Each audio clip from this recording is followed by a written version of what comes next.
No.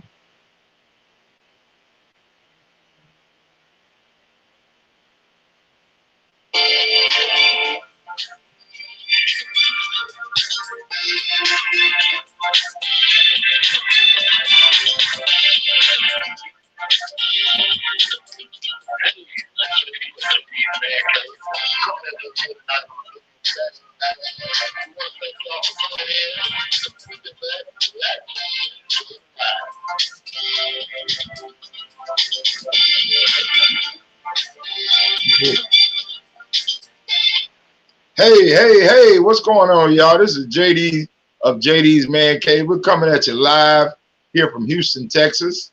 And we have an interesting show tonight.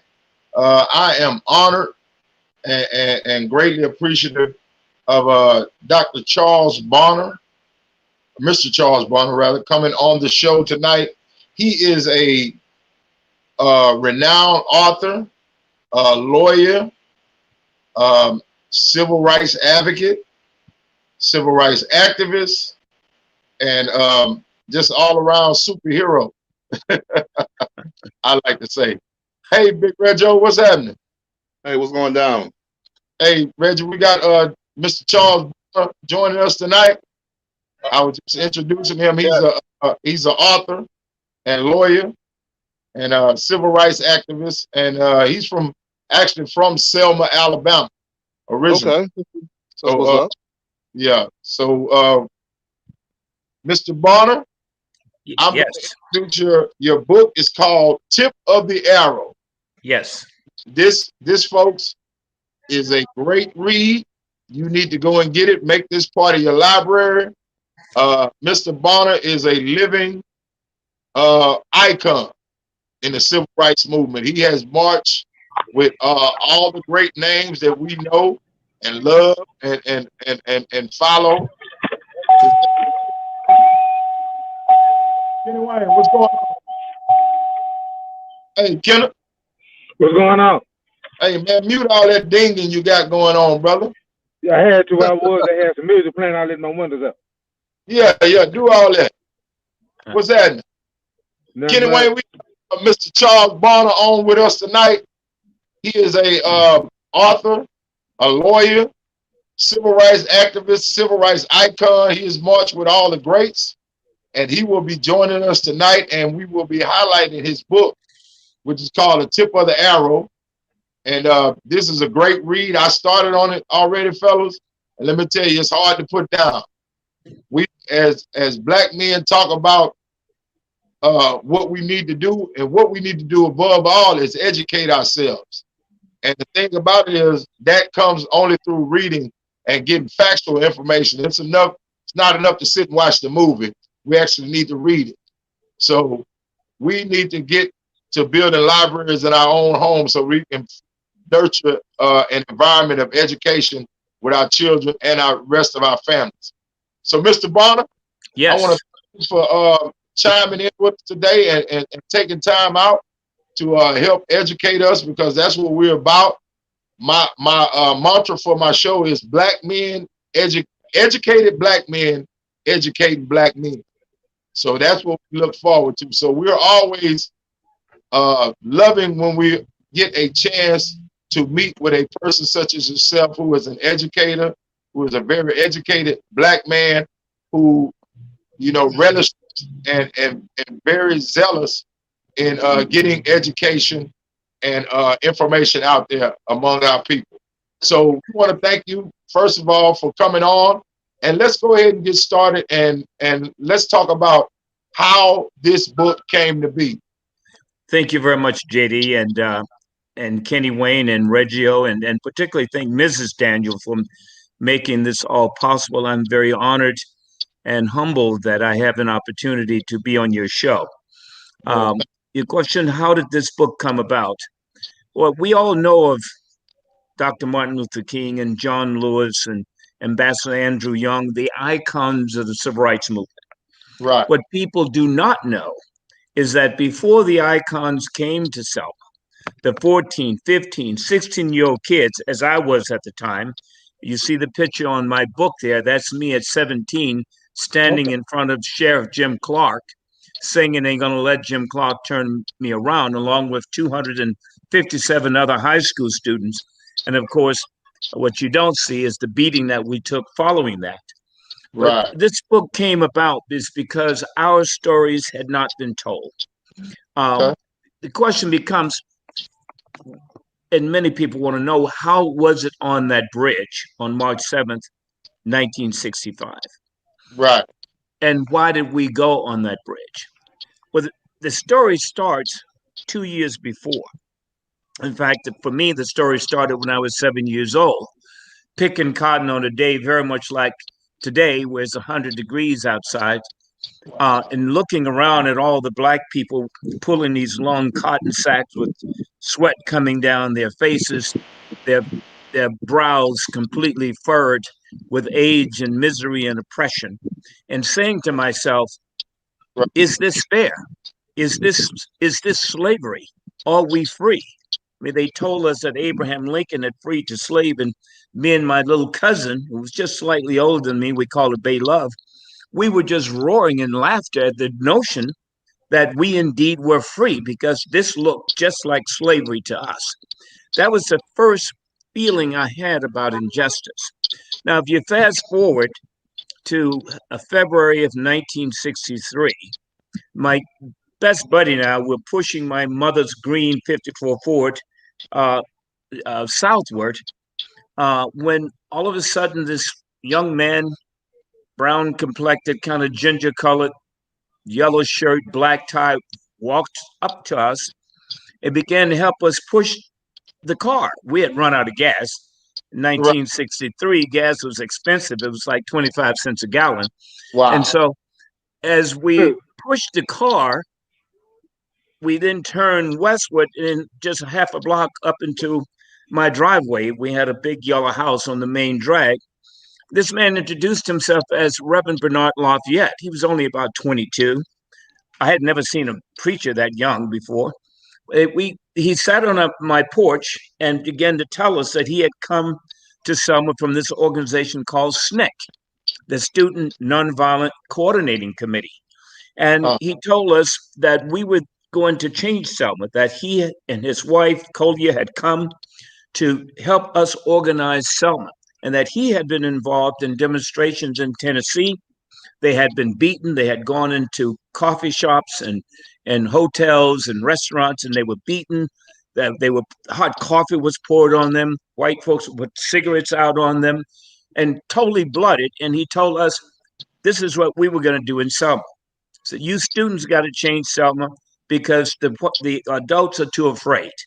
We looked at him like he was totally crazy, that we were going to let white people beat us and we would do nothing about it. And we told him, you must be out of your mind. Sensing that we were not really getting with the program, he said, well, listen, when we go out and demonstrate, we must be nonviolent.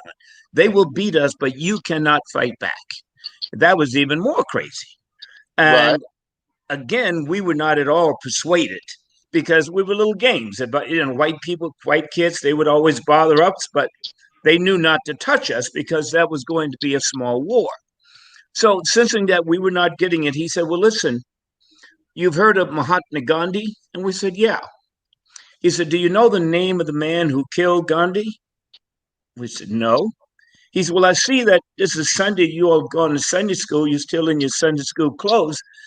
You know Jesus Christ, obviously. We said, yes. He said, well, do you know the name of the man who killed Jesus Christ? We said, no, they didn't teach us that in Sunday school. It was just some Romans. He said, well, the reason why you know the name of Gandhi and the reason why you know the name of Jesus Christ is because they were men of peace. They were men of love. And they were men of service who tried to help their fellow human beings. And the reason you don't know the name of the man who killed Gandhi, or who killed Jesus, is because they were men of hate and they were men of violence. And their names faded from the pages of history. That was a game changer.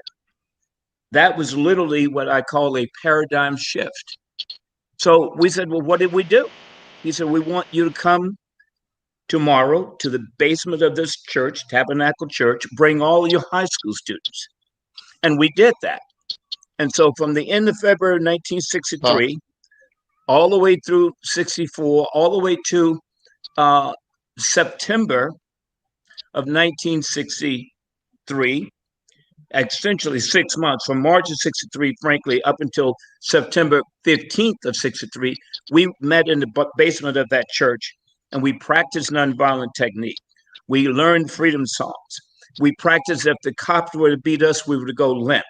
We would take teams, 3 teams. One team would be the demonstrators, another team would be the cops, and another team would be white hecklers. And we would practice what we would do if they would call you nigger, if they would hit you, they would knock you down. We would just essentially say, I love you, go limp, and not fight back. Right. We did that up until September 16th. What happened the day before that Monday, on September 15th, the KKK bombed these 4 girls in Birmingham. Right. My friend and I were coming out of church. He turned on his mother's 1958 Chevrolet, and we heard the news. They've killed these girls. And we said, we got to do something. Let's go to Bernard Lafayette and Collier's house. We called it the Freedom House. And we knocked on the door. There was no answer. We went inside. The door was never locked. No one was there.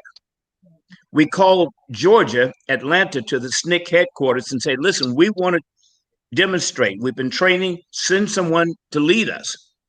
No one was available. So we called all the kids and said, listen, we got to do this. Bernard had told us we had to lead ourselves, that he did not come to Selma to lead us, rather to teach us to be leaders. So we organized. We went out. First demonstration on September 16th, 1963. We went into this Carter's drugstore. At the time, drugstores were also fountains. They had a fountain and little green stools where all the white kids from high school would order their hamburgers and their Cokes and sit with their leather shirts. But we weren't allowed to sit there. So there was about 7 or 8 of us who went in, led by one of our older students named Willie C. Willie C. went to the left as he went into the store and bought a candy bar. Then he walked back over to the counter to his right and walked up to the counter, and we just followed him, and he ordered a hamburger and a Coke. Down at the end of the bar was this white man who began to turn red and walk towards us and said, nigger, you know that we don't serve any niggers in here. Now get out. And Willie C. very calmly said, well, sir, why is my money good over at the counter, the candy counter, but it's not good over here at the lunch counter? White man reached under the counter, came up with an axe handle, split Willie C.'s head open. Blood gushed everywhere. Several of us scattered. 4 or 5 kids were arrested. We had a church packed with kids. We had always been trained not everybody to go to jail, because we had to, 1, report to the other kids, and secondly, report to Atlanta what was going on so they could arrange lawyers to get us out of jail. We went back to the church and we had a meeting, had a discussion.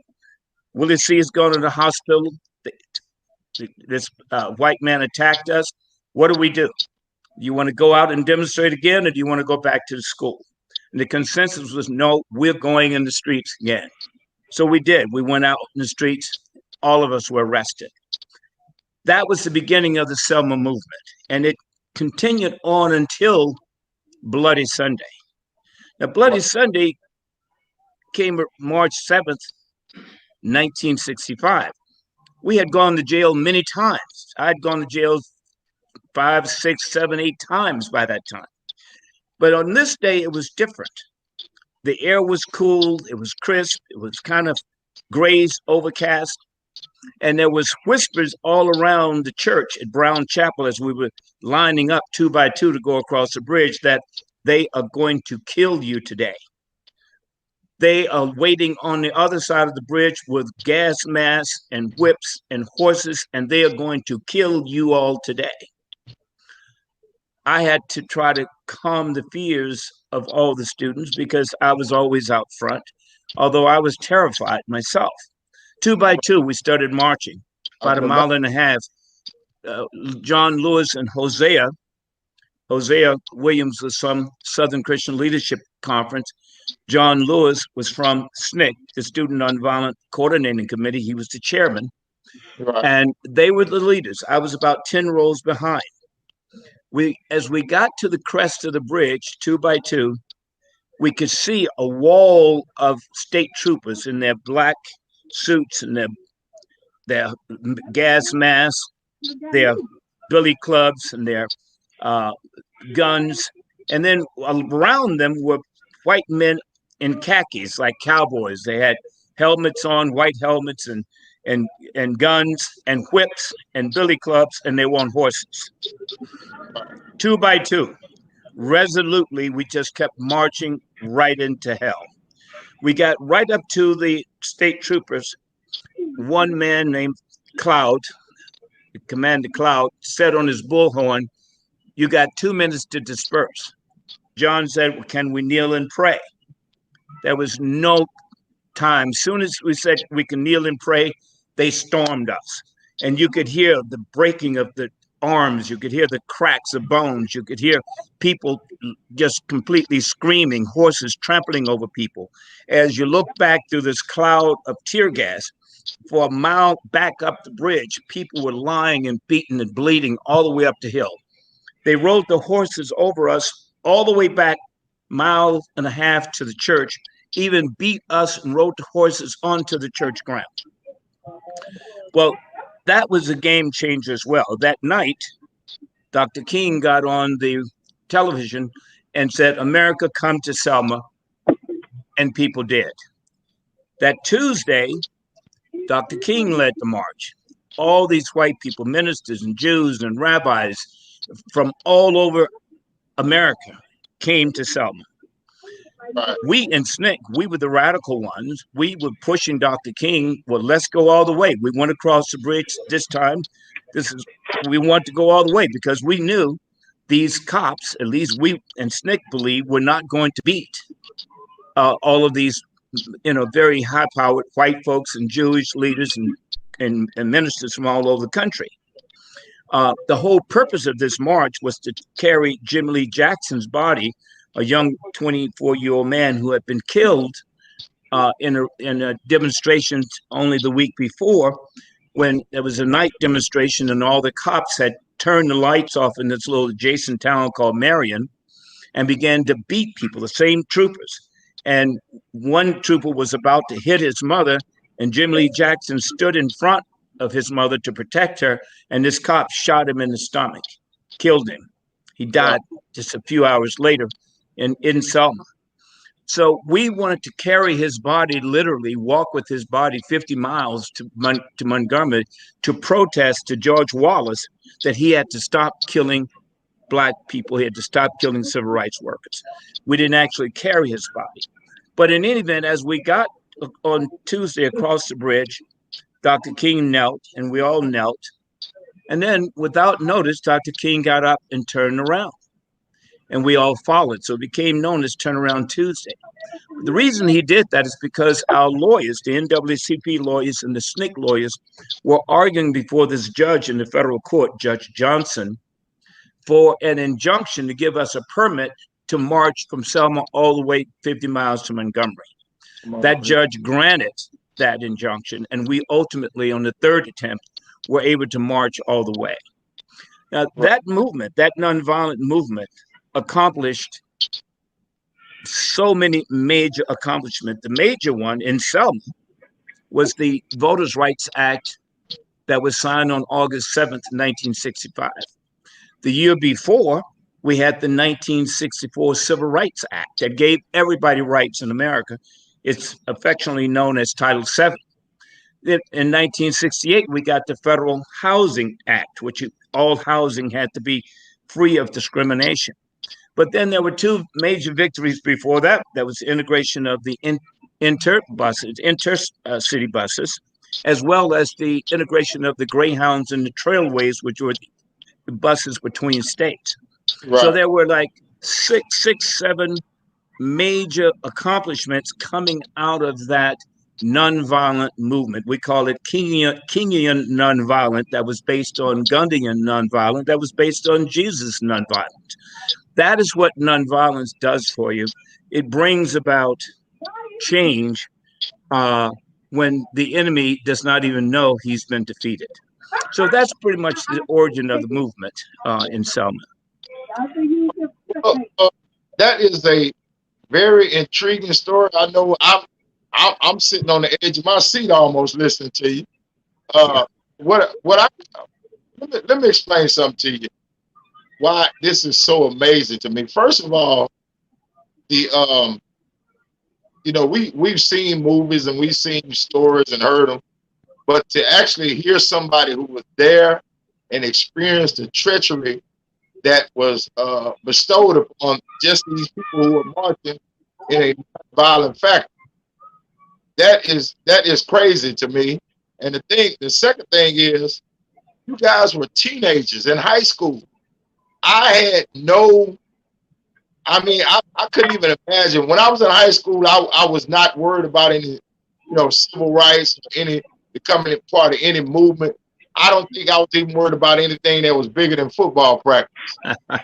So let alone to just be mindful and diligent enough to get out there and become part of a movement that shifted the entire pendulum for the civil rights movement. You like you said, you had so many rights and bills that were passed because of this simple interaction in Selma, Alabama at the time. That's right. And like I said, when you're making history, I don't know if you feel like you're making history. No. But you guys were actually making and creating history at that moment. Reggie, y'all have any thoughts about this situation? You heard? Excuse me? Well, JD, the story is amazing. Can you hear me? Yes, I can hear you, Reggie. Hear you. The story is amazing to me because I don't think I would have, the type of discipline it took to do what they did for us. And I say they did it for us because, without them, we wouldn't be able to do none of the stuff that we're doing right now. Stuff that we take for granted, like voting, it just really riding public transportation, not have to ride in the back. It's just so much. And I take my hat off to you, sir, because without you, there would be no Kenny Wayne, you got something you want to say? Can you hear me? Yeah. I want to commend you, Mr. Bonner. That was a brave act, and thank you for your service, first and foremost. Exactly. But I'm like Red Joe, I don't know if I'd have had the discipline to accept it, but I'm glad that y'all did, and y'all made a way for us to have the rights that we do have now. And that's God's blessing that was upon y'all to lead y'all to be nonviolent, because he gonna win the battle anyway. Yes. So by y'all just doing it like y'all done it, I understand it, but because I've done it, maybe not. But I thank y'all for giving us the right to vote and for all the other acts that y'all made us do. I just wish that more of our people would understand what's going on now. That and people fought and died. What's so amazing to me is these guys are 14, like he said, 14, 15, 16, 17, and 8, young. These are high school kids. Yeah. Out here being part of this, man. I know daggum well at the time, the way I was in high school, I wouldn't have been able to do it. You know what I'm saying? Non-violent, I'm gonna stand there and let them beat me, and oh no, I'm not gonna be able to make it. Yeah. Look, I don't know if I'm going to jail, but I'm going somewhere. Yeah. They might have to tote me off on a gurney, but man, look here, I don't know about that non-violent thing. That right there, like he said, it was a paradigm shift because of the way the guy explained it to him. That I heard it, but I don't know if that explanation would have been good enough for me. I'm just being honest with you, Mr. Bonner. Like, hey, that makes me even more of admiration towards you and the movement that you guys led and were part of. I mean, I couldn't even imagine it, Mr. Bonner. I'm just gonna be honest with you. Not you know what I'm saying? I don't know. Maybe if I was there in that time, it may have been a difference. But I'm talking about the way that I was set up when I was in high school in the 80s. Yes. It would have been none of that. It would have been an all-out war, and it'd have been bloodshed on both sides. It would have been non-violent. Yes. Well, see, we understood that things had to change. Our parents were sharecroppers, picking cotton for a penny a pound. In order to earn $1, you had to pick 100 pounds of this light stuff. We could see that our parents couldn't look in the eyes of white people. They always had to look down. They had to say yes or no, sir, even to a 12 or 13-year-old little girl or boy. And so it was viscerally wrong to us. We felt this palpable injustice. But the most important thing is that we were unified. We were organized and unified. Right. There weren't Crips and Bloods. There was not Democrats and Republicans. It was like we were all in one boat, and there was a big leak in the boat. Right. And we all recognized that if we didn't have all hands on deck to patch this hole up, that we were all going to perish. So we all unified around that leak. We still went to algebra class. We still went to geometry. And then we went to jail, and we got out of jail, and we went back and went to football practice, and we went to prom, and then we went to jail, and it went on like that for 2.5, 3 years. But I just literally barely graduated from high school because I spent more time in jail than I did in the classroom. Thanks to girls, though, they helped me get through, because they would always help with all of the assignments. But the point of it was that we were unified, and that's what we need to do today. All of this division does not do justice to the fact that we haven't gotten to the promised land yet. And people call us the foot soldiers, and we received the Congressional Medal of Honor, the highest medal that Congress gives to the foot soldiers. Right. Paul Ryan, who was the Republican Speaker of the House at the time, in 2016, when he gave us that award, he said, "We're giving you this award because you all made such a contribution to American history." But what he really didn't understand is that you all are also foot soldiers. We are still marching to the promised land of freedom, to be able to just live like everybody else without having a cop put his knee on our neck for 9 minutes and 10 seconds. So you are all foot soldiers, and we all got to organize because we have not gotten to the promised land. We're still wandering out in the desert of oppression. And so what I wanted this book to do is to be a template for organizing and a template for nonviolent direct action, nonviolent activism. I see the young kids today, they're throwing rocks and they're burning things. That's going to just only beget more violence, as we can see. Question. Yeah. I'm sorry for cutting you off. No, please do. I wanted to ask you a question because I ask this question all the time, and nobody seems to have an answer. And I'm just hoping. You may not even have the answer. There may not be an answer, but I just have to throw the question out there. What do you think happened to all the great leaders in our Black society right now? Where are they? Well, they are waiting for you all to assert yourselves as leaders. So we see with the civil rights movement trained us leaders, us kids, to be leaders, and the kids are asserting themselves. But John Lewis just died. Reverend C.T. Vivian just died. Reverend Lowry just died. Martin Luther King, Malcolm, Medgar Evers, they were all killed. We've been in this boat struggling for freedom now for 400 years, since 1619. So right now, we have to organize around economic development of the Black community. Right. We gave 350 years of free labor. The University of California calculated that out to be $42 trillion. We need to organize around getting that reparation and getting truth and reconciliation for all people, all the people in the South who were involved in the Civil War, who was oppressing us. They need to come and say, yeah, that was wrong, what my folks did. And we owe you all, and we're going to pay you all, and we're going to apologize for what we did to you. Now, that's what they just did in North Carolina, in Asheville. Their city council unanimously passed a reparation bill to compensate all of the slaves that are alive and all of their descendants and apologize for slavery. That's a start. House Bill 40 is still pending in Congress. Do a show on House Bill 40, which was put on in the Congress by Congressman Conyers from Michigan over the last 20 years. But there's so much to do right now. The first thing to do, though, is to organize around nonviolent direct action. So the leaders now are us. We are the leaders now.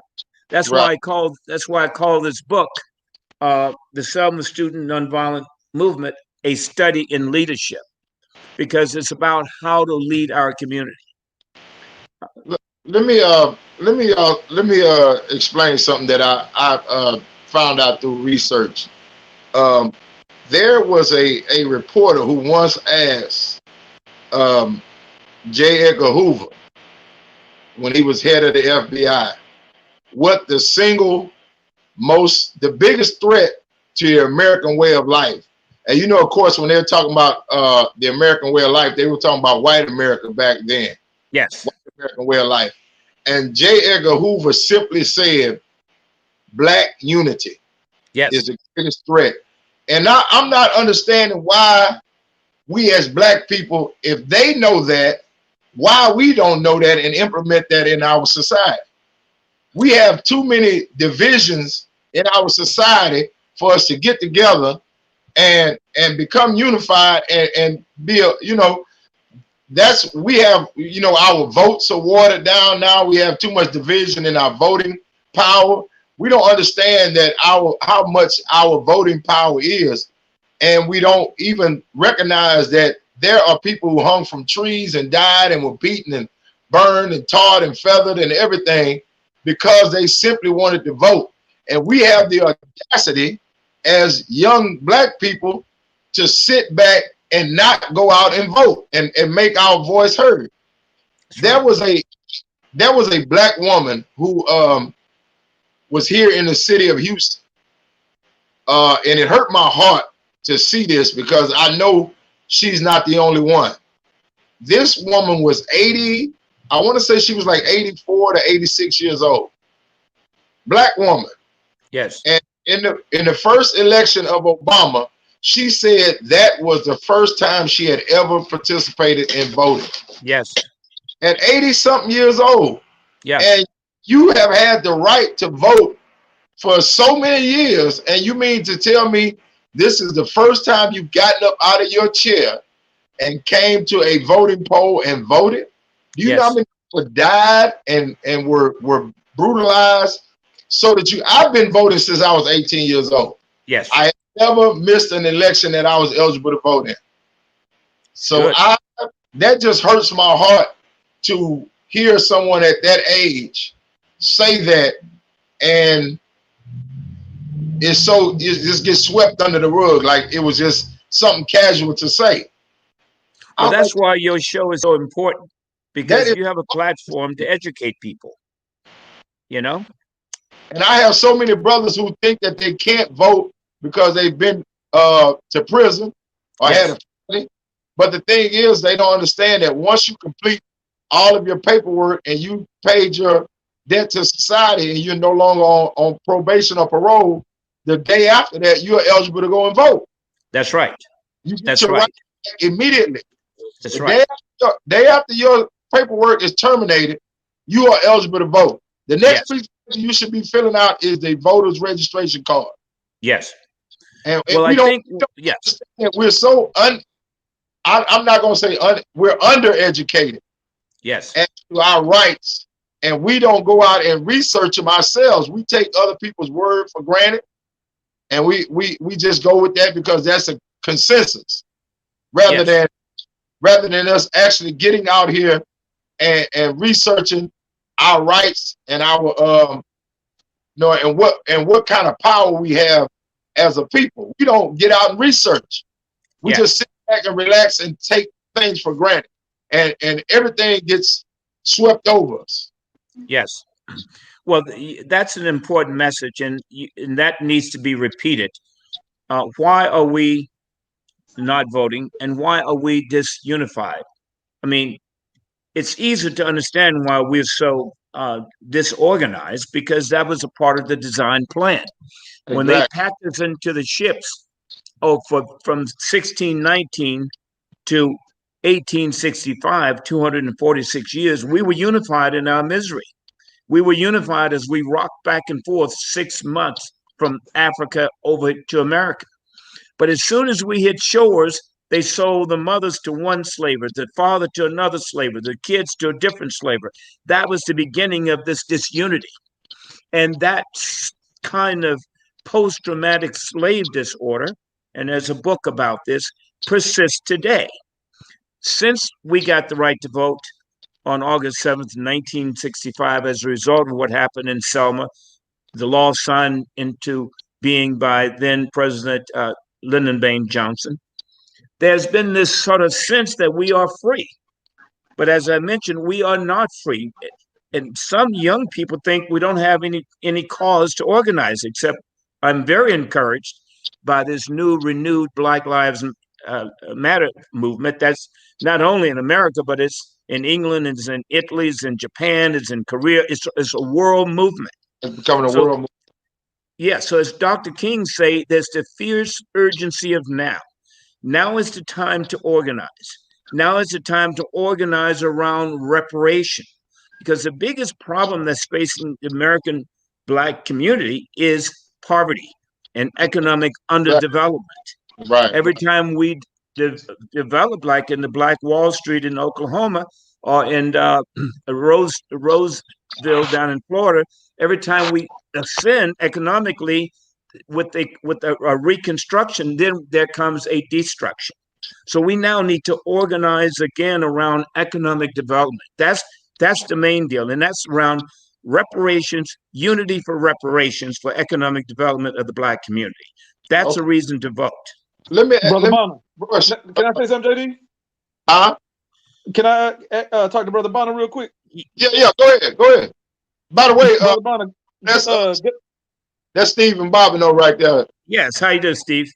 Hey, good afternoon. It's a pleasure and an honor to speak with you and be here with you brothers on this illustrious occasion. Yes, it's mutual. Brother Bonner, one of the things I have to address, JD will tell you I'm an educator. I've been in the kid business more than 20 years as an educator here in Houston, Texas. I taught history first. That was my first love. I teach math now, but I moved me to history. But history was my first love. Yes. As a history teacher, as a historian, working with the likes of Dr. Claude McKay, Dr. Alexander Brown, Dr. Linda Reed at the University of Houston. Yes. One of the things I can speak on about finance and reparations is we don't know how to use our money.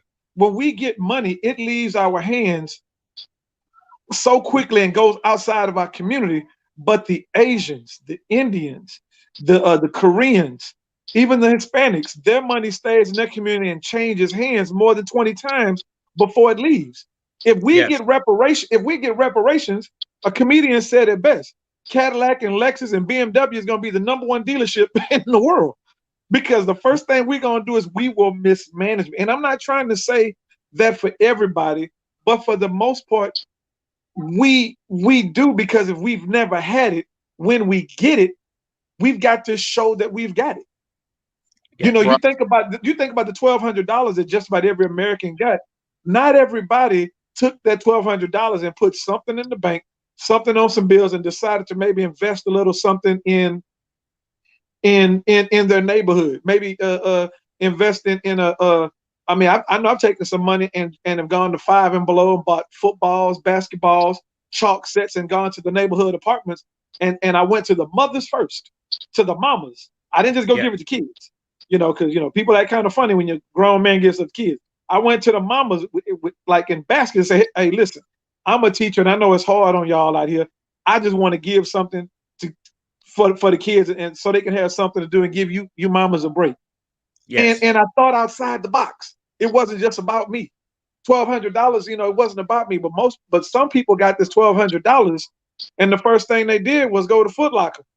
Yes. Get a big screen. Yeah. Went to Target. Yeah, went to Walmart and got the big screen that was on sale, and got a car and got 2 cars in the yard that's got oil leaking everywhere, not running the first, and not handling their business. We have not learned, for the most part, how to correctly handle our business. Now I know the brothers said JD, Kenny Wayne, and Rego. We talk about how to handle our business and we try to promote that. But for the most part, we have got to answer the question of how to teach economic prosperity to our people and how to get them to understand that just because you got some money doesn't mean go blow it and spend it on the first thing you see, you see at the store. We've got to know how to invest and pool our monies. There's a group, there's several groups. Go ahead. Financial literacy in our community, man. Period. That's right. Financial literacy is something that is not taught in our households. Now, we as Black families, now we can all attest to it that we are taught to be consumers and to be workers. Yes. And we aren't taught interest rates. We aren't taught credit. We aren't taught financial literacy, period. We are taught that you need to go and get you a job and be a consumer. Whereas in the White household, they're taught entrepreneurship and how to balance budgets and how to, how interest rate works and how credit works. And we don't teach our kids that. But I think the major thing is we don't teach our kids that because we don't know it. Right. We don't educate ourselves on it first. And that's what we need to do. That's right. As a math teacher, one of the first things I do, the first unit that we teach is financial literacy. It's the first unit in 6th grade, 7th grade, and 8th grade math. I teach middle school. The first unit is financial literacy. And the first thing I do is tell these kids, hey, you want an extra 100? Open up a school checking account. It takes as little as $15 to $25. And I say, you bring me back proof, or you can take a picture of it. You come back with it. I give you 100 as a test grade. Now, for those that can't do it, I've talked to the parents and they say, well, baby, I just don't have the extra $15, $20 to do that. Man, I've sold candy. I've done all kind of stuff, and I'll shoot that mama cash app real quick. Hey, here's $20 to go start that checking account for that kid. And I done spent $200-$300, $400-$500 of my own money doing that every year. My kids have been having their own account since they were in middle school. And I'm teaching them now how to get on Robinhood and Forex and how to put a little money and invest in trade. Because I want them to have understand financial freedom. I don't want them to understand debt. I don't want them to know what debt is. Right. My parents couldn't send me to college. I had to take out loans and work 2 and 3 jobs and get scholarships. My daughter going to college, I gave her her money and said, yeah, I transferred it to her account and said, you pay for it. Right. Yes. Well, you hit JD hit the nail on the head. It's financial literacy, and the same thing you're talking about, Big Steve. You have to understand, we just came out of a slavery experience. I'm only 3rd generation outside of slavery. So that was, my folks couldn't even read and write, let alone learn about financial slavery. You all are only, the 4th and 5th generation out of slavery. So, but yet, with no help, no reparation after being locked down in slavery for 350 years, Black folks still have the collective buying power comparable to the entire country of Canada. We generate a lot of money in this country. Now, just think what we could do with the reparations that we are owed, plus the financial literacy at the same time. Now, Tesla is going to have a 5-way stock split before the end of this month. Right. Apple will have a four-way stock split. That information needs to be spread around the black community. Go out and buy, if you buy just one share, you buy one share of Tesla, you're going to have 6 shares in a month, Right. and then that's going to grow. This is the kind of economic literacy information we need to share to help our community grow economically. And then we need to take a page out of what white men do. They come up with a thing called corporations. That is where 4, 5, 6 white men, sometimes just 2, get together and they pool their money together to create socialism for themselves. Free health care, free dividends, free money, and the right to own the labor that they sell to us. We have to also organize and become corporations, cooperating with each other for our own economic development. And again, we're all in the same ship. We're all in the same boat, just like we were when we were shackled, pissing on each other as we came over here. And there's a big hole in the boat this time, and it is leaking, which means our people are dying. Our people are suffering. And we must save our people. There's all hands on deck. No Democrats and Republicans, no Crips and blood, no light skin versus dark skin. We're all one people, and we must save ourselves. And it's amazing to me, Mr. Bonner, that we all in Black history, we know about Black Wall Street. We know about Rosewood. Yet we have so many Black millionaires and even billionaires, some of them. But none of these have been reproduced. We have not built Black Wall Street anywhere. We have not built Rosewood anywhere. We are so divided as a people. The Willie Lynch laws are on cruise control in our society right now. Yes. And I'm not understanding, what is it gonna take? What kind of insight do you have on what is it gonna take for us to be unified, to get past the slavery mentality, the Willie Lynch mentality? Because we are too quick to holler, the white man is holding us down. Which white man is assigned to you specifically is what I'm trying to figure out. Because we are just on cruise control with the diversion and the divisiveness rather in our society, rather than coming together like you're saying and building corporations. We don't trust each other. We don't work with each other. We can't even hardly get us to go together on a box of chicken, let alone That's right. Well, again, even though this division started in slavery, but you mentioned J. Edgar Hoover. J. Edgar Hoover with the COINTEL program, the counterintelligence program, he pitted the Black Panthers against the movement of us, and SNCC against the Muslims. This kind of division has not only been visited upon us. Now, you have to understand this is part of the grand scheme. I mean, the English divided Ireland north and south. They divided India from Pakistan.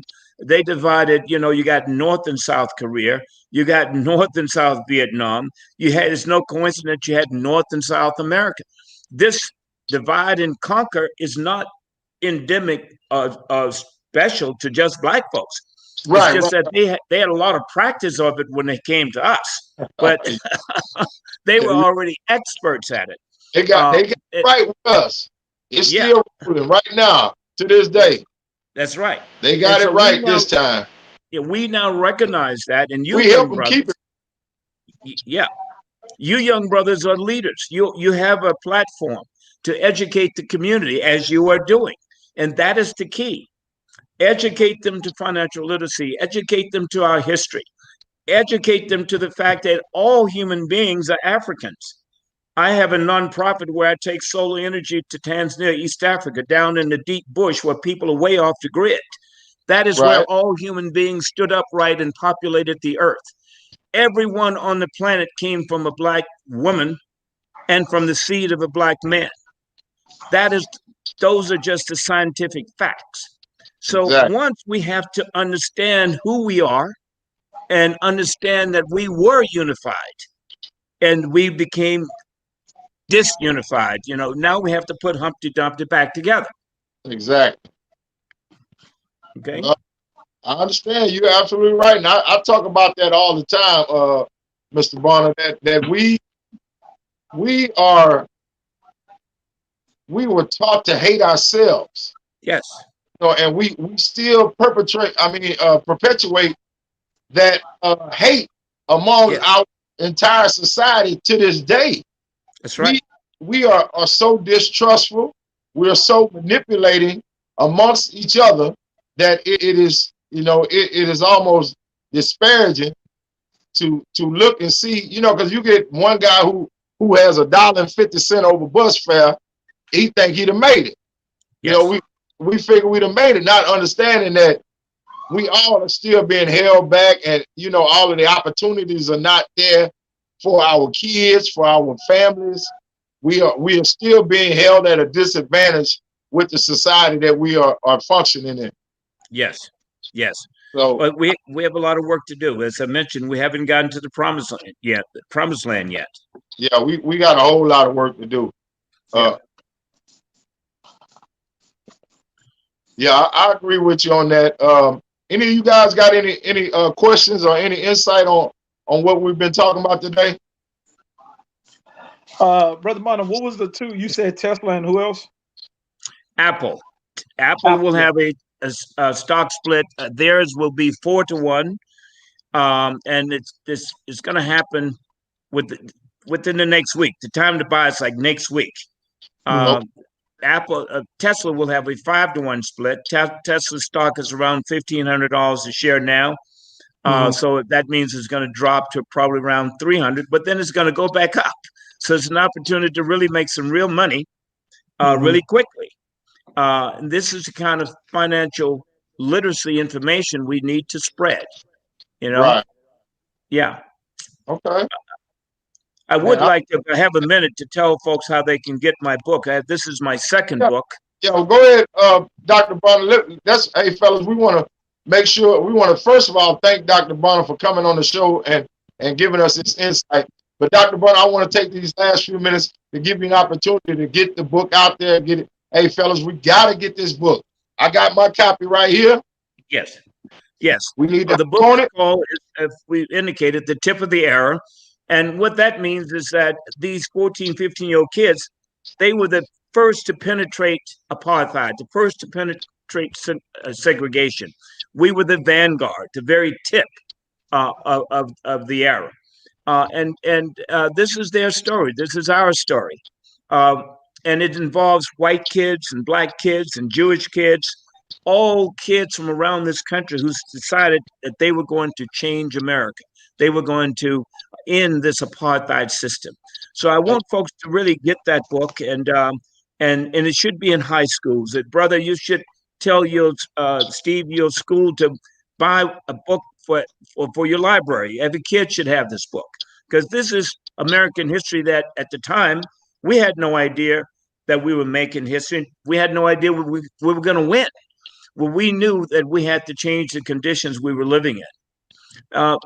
So you can get that book at my website, which is tipofthearrowbook.com, tipofthearrowbook.com. You can also email me, and for $40, I'll send you an autographed copy at charles@bonnerlaw.com. My law office is in the San Francisco Bay Area, a little town called Sausalito, just across the Golden Gate Bridge.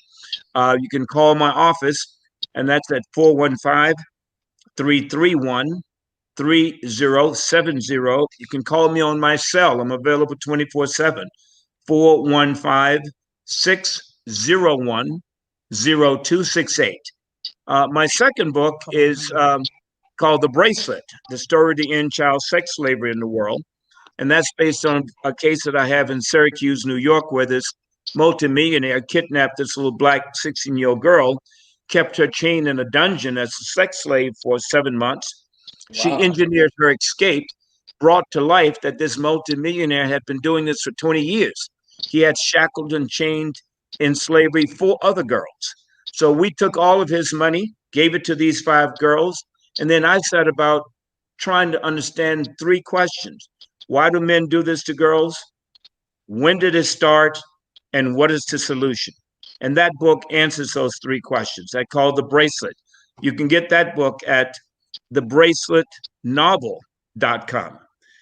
Again, you can also just email me at charles@barnalaw.com. All of these books are about the conditions of human beings. Right now, we talked about slavery as though it's in the past tense. As we are speaking, there are 50 million people in slavery, 95% of whom are women and children. Selling slave girls and women is the second money-earning industry, second only to selling guns. And this is something we have to end.